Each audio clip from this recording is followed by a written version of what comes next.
Now we're going to kick off this spooky episode with our very own review of Netflix's new series, The Haunting of Bly Manor. Take it away, Sydney. Happy early Halloween, Sneak Peekers.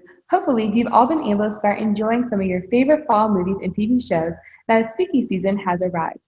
But for those of y'all still looking for some extra scares, consider trying out Netflix's The Haunting of Bly Manor.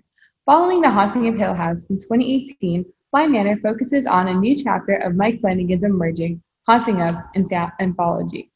For this season, Flanagan drew inspiration from a collection of Victorian horror novels that explore themes relating to identity, time, and death. The show mixes elements of drama, romance, and horror coming together to generate a moody atmosphere that almost feels like a crossover between American Horror Story, Murder House, and Downton Abbey. Told as a simple ghost story, the show travels back to the 1980s to follow an American governess as she starts to work for two orphans in the English countryside.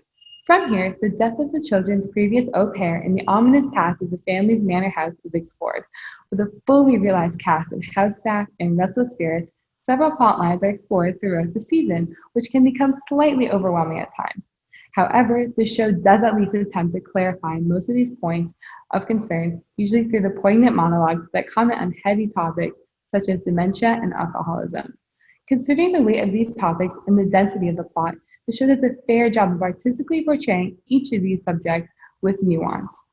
A large reason for this success is the high-quality acting present throughout the show.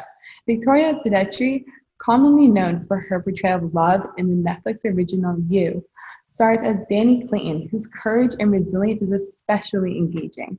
The lead child actors also provide strong performances and drive much of the story's action and ensure the audience never gets bored.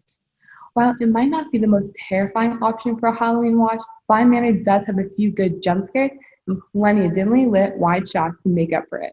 Like in Hill House, these shots often feature half-hidden ghosts lurking in shadows that can be fun to try and spot.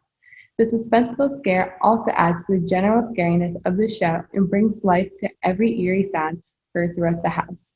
Overall, The Haunting of Bly Manor can be best described as a romantic horror of sorts that balances light and dark topics with somewhat ambiguous results.